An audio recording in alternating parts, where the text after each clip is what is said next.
Estas tres exponentes del surrealismo nos presentan diferentes formas en las que concebían ese andar por este plano mundano a través de su subconsciente. No importa si eran reconocidas en su tiempo, si recientemente las estamos descubriendo, si eran o no indiscutibles referentes de este movimiento para los críticos o intelectuales. Remedios Varo, Frida Kahlo y Leonora Carrington nos dejaron una pintura mágica, fantástica o un placer onírico que legaron al mundo de las bellas artes, y aquí vamos a conocer un poco más de ellas. Remedios Varo. Antes de adentrarnos en esos lienzos mágico-alquímicos llenos de fantasía que en lo personal me agradan mucho, hay que puntualizar algo. La obra de Remedios Varo, así como su nombre y persona, han sido popularizados recientemente y principalmente en México, incluso no tanto como sería lógico pensar en España, y cosa que agradecemos los mexicanos porque podemos deleitarnos con su pintura, pero sí hay que ser claros que no fue un artista cuya vida y obra se consideren como referentes de este movimiento, aunque es lo que menos importa cuando disfrutamos su trabajo. Aunque André Breton, a su fallecimiento, dijo con toda justicia: el surrealismo reclama toda la obra de una hechicera que se fue demasiado pronto. No sé si agradecerle al esnovismo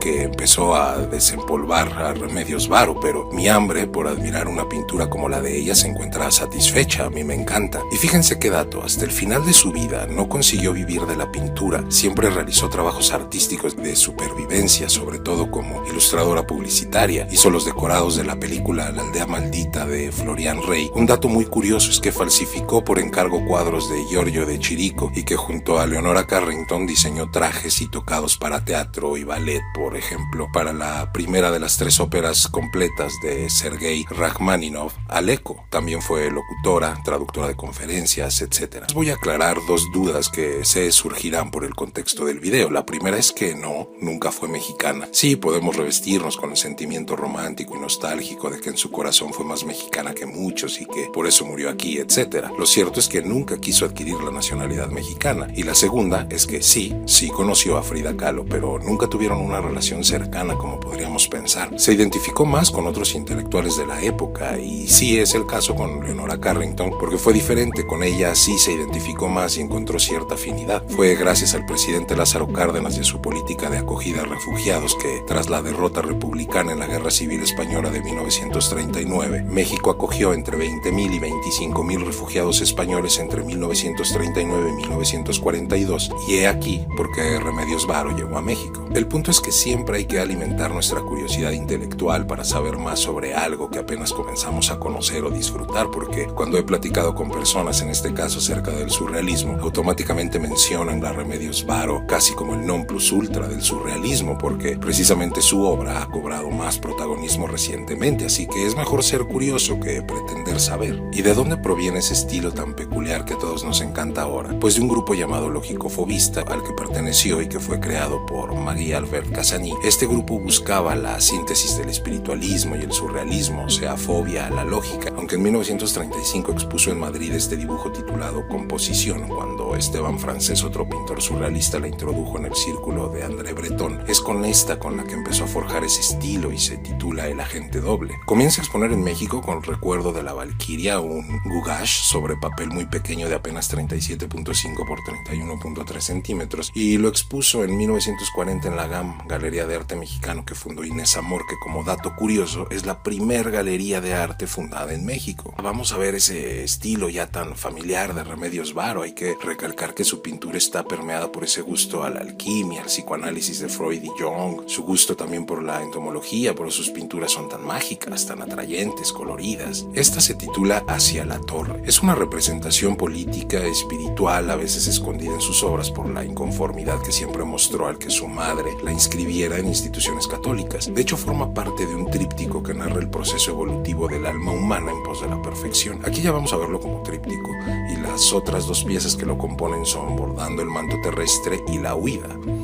Ahí están. Las 3 obras conforman un tapiz apícola en donde las almas abejas se empeñan en el progreso integral del ser. Las jóvenes representadas sobre esos paneles son alumnas de un gineceo, que aunque el gineceo es la parte de la casa de los antiguos griegos donde habitaban las mujeres, aquí nos hace alusión a las casas de castidad fundadas por Santa Teresa de Jesús en el siglo XVI. Vemos a las jóvenes avanzar en un grupo homogéneo, guiadas por una tutora. Todas tienen ese aire de resignación, pero a mi parecer sus expresiones denotan notan más una rebeldía escondida, una mirada un tanto retadora. Vemos su gusto por la entomología cuando nos sugiere que el cuerpo de estas jóvenes hace alusión al gusano de seda al que Santa Teresa de Jesús hace referencia en su obra Moradas, la metamorfosis de las ninfas en insectos que saben volar. La edificación que la conforman son torres de un castillo, representan la institución o escuela de las abejas como la describe Maurice Maeterlinck en La Vie des Abeilles, bordando el manto terrestre. Este es el panel central del tríptico. Qué maravilla de pintura con esos ocres y juegos de azules. Nos desplaza de esa visión onírica que es el proceso de bordado, ahora trasladándonos al interior de una torre de la institución y nos va descolgando el bordado hacia esa realidad de estructuras ya en el fondo, pero vuelve a sumergirnos en ese surrealismo con embarcaciones y fragmentos de océano que grácilmente hacen comunión con esas formaciones estériles un tanto rocosas que la sostienen. Y el tríptico lo finaliza esta pieza, La Huida. Hay quienes apuntan que está inspirada en la obra Letras Portuguesas de Mariana Alcoforado, que narra la vida de una monja enamorada de un oficial francés. Si solo lo vemos de primera vista, pues ahí está la lógica, pero si es parte del tríptico sería más sensato ligarla con él. Yo en el primer panel tuve la sensación en esas miradas de una rebeldía guardada entre esa escena de sumisión, de seguimiento, y en un salto onírico Remedios Varo me traslada al interior, donde nuevamente con sumisión o obediencia se realiza una tarea, aunque en el fondo con esas representaciones marítimas ya me deja ver la libertad tan ansiada. Así que en el último panel ya me envuelve con esa rebeldía anunciada, simplemente la forma del cabello me indica la libertad. Es decir, a mi gusto, visualmente vivimos con este tríptico la narrativa de una historia, su inicio, su trama, su desenlace. ¿Ustedes qué opinan?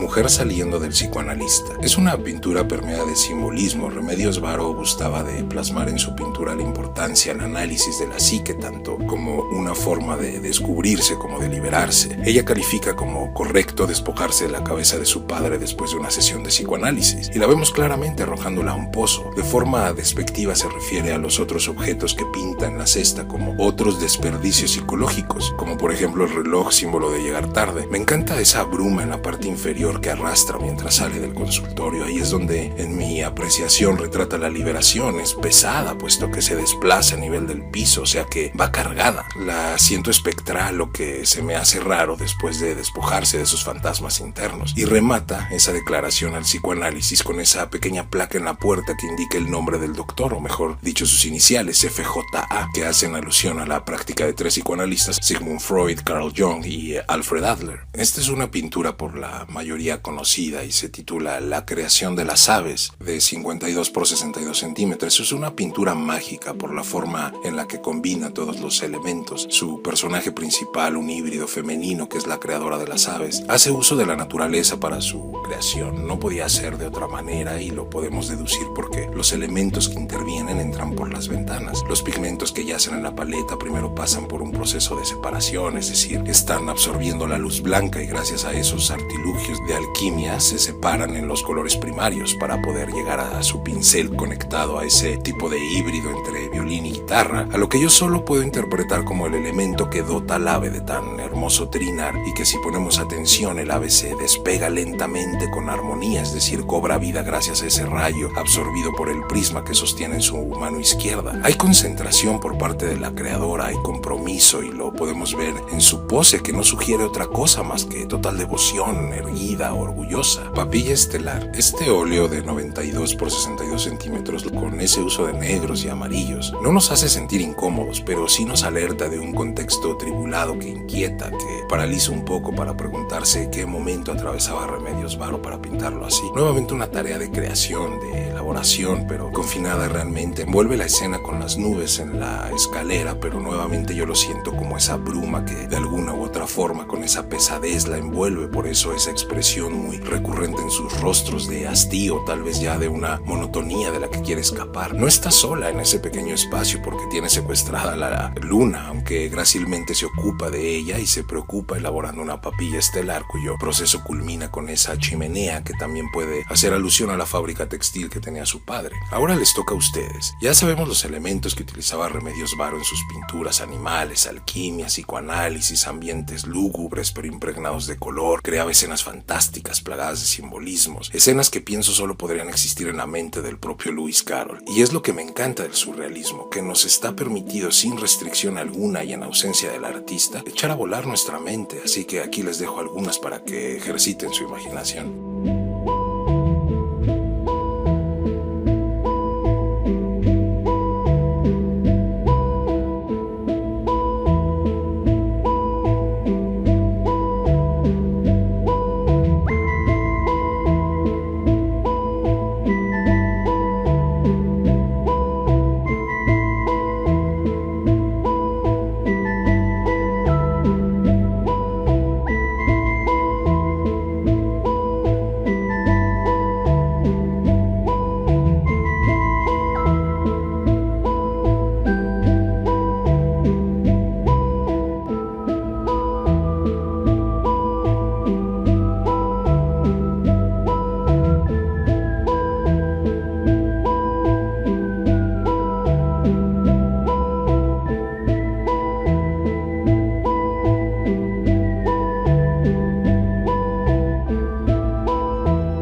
Frida Kahlo. En un video anterior abordé la figura de Frida Kahlo con una óptica un poco más personal para tratar de dimensionar cómo el dolor y la tragedia pueden mostrar un espíritu virtuoso, tan estoico, digno de admirarse, pero en esta ocasión quiero que la aproximación sea diferente y únicamente nos concentremos en su faceta como pintora. ¿Qué hace en este video si ella no se consideraba surrealista? André Breton, padre del surrealismo, consideraba que sí, pero Frida decía que no, que a diferencia de los surrealistas ella no retrataba sus sueños sino su realidad. A final de cuentas, el artista se considera a sí mismo y a su trabajo como le parezca oportuno, necesario y a gusto, pero claro que era surrealista. Ya sabemos lo que significa el surrealismo y no cargaré el video repitiendo la misma información, así que solo ligaré dos aspectos con su pintura. En el surrealismo los artistas nos impregnan con escenarios soñadores, cielos, terrenos y atmósferas oníricas, y Frida lo hacía en su pintura. Y para ser un tanto estricto, Frida decía que ella a diferencia retrataba su realidad, pero es que todos los surrealistas retrataban su realidad. La diferencia está, y que sí liga su pintura al surrealismo, en los elementos que utilizaba para retratarla, es decir, y sin ser rebuscados, con el simbolismo.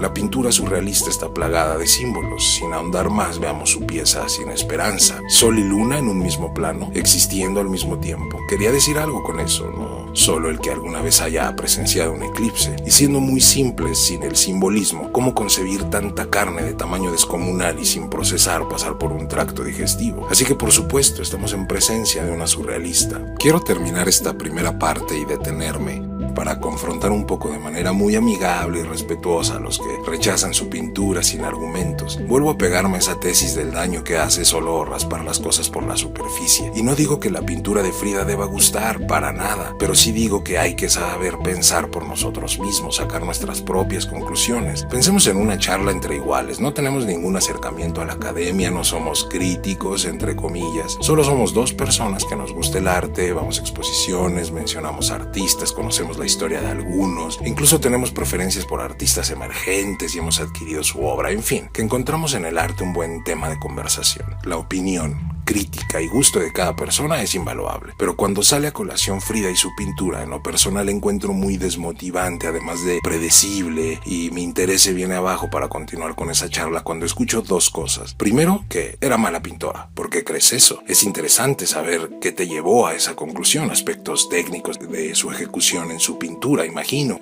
No se apegaba a los cánones del surrealismo, y esperando una respuesta pensada, lo único que escucho es, pues es que fulanito dice que no era tan buena y coincido. ¿Y tú tienes tu propia opinión o solo es la de fulanito? Y la segunda es esta, es que de no haber sido por Diego y que la presentó con sus conectes, no hubiera salido nunca del anonimato, nunca se hubiera conocido. Por supuesto que Diego ya tenía una vida transcurrida antes que Frida, solo mencionemos Montparnasse, donde conoce a Picasso, donde se involucra con intelectuales y vive los inicios de movimientos artísticos en Europa, cuando en México se empieza a relacionar con José Clemente Orozco, David Alfaro Siqueiros, Rufino Tamayo, Jean Charlotte. Su nombre ya era conocido reconocido en Estados Unidos, se estableció ahí como artista, etcétera, etcétera. Podríamos continuar así un buen rato, pero eso no significa nada. Por ejemplo, cuando hablamos de personajes como Breton y Picasso con mentes brillantes y por ende inundadas por un ego descomunal, mentes que no se dejaban influenciar, que no creo que André Breton de la nada haya quedado maravillado y estupefacto al ver esta pintura de Frida, lo que el agua me dio, solo 2 días después de haber llegado a México a dar sus conferencias sobre arte moderno y haya expresado excelentes comentarios hacia su pintura, o que le haya debido algo a Diego para que a petición de este el favor hubiera sido pagado invitando a Frida a exponer en la galería Renonet Colia de París, o que Picasso y Kandinsky en una deuda tan grande con Diego hayan simulado estar fascinados por la pintura de Frida y llevado incluso al extremo a Picasso para escribirle a Diego: ni tú ni yo somos capaces de pintar un rostro como los que pinta Frida Kahlo. Y ya para rematar, y sin importar que haya sido su esposo, porque ese sería un argumento muy débil, el que Diego mostrara su admiración por su pintura y dijera: nunca antes una mujer había puesto semejante atormentada poesía sobre la tela como Frida. Y no creo que después de su divorcio Diego haya quedado tan feliz y agradecido para mover influencias y Frida pudiera participar en exposiciones en el Museo de Arte de Filadelfia, en el Instituto de Arte Contemporáneo de Boston o en el Museo de Arte Moderno de Nueva York. Sí, su fama comenzó estando en Estados Unidos y como la mayoría de los artistas, la fama creció después de su muerte. Pero creo que esto habla de una cierta independencia artística, ¿no creen? Y por favor, ya hay que dejar el merchandising de Frida como si ella lo hubiera orquestado y usarlo como un falso argumento para decir que era mala. Si no nos gusta porque no nos llena el ojo en lo más mínimo, es perfectamente válido, pero por eso siempre los invito a ser curiosos y no solo quedarnos con lo que fulanito dice, porque sin importar lo que fulanito dice, no dejan de ser juicios personales y nosotros debemos tener los propios. Pues esta es mi opinión. ¿Qué? ¿No les gustó? Espérate, Tuntún, dije amigable. Aunque uno quisiera hacer los videos larguísimos, la verdad no es tan recomendable y más en YouTube, porque aunque la información esté interesante, poco a poco se empieza a hacer tedioso y es lo que menos quiero. Nos vemos la segunda parte para seguir admirando la obra de estas 3 surrealistas, pero sí se agradecen los likes y suscripciones. Mientras tanto, ¡corran! ¡Corran! Sírvanse una chela porque además hace calor. y nos vemos el siguiente.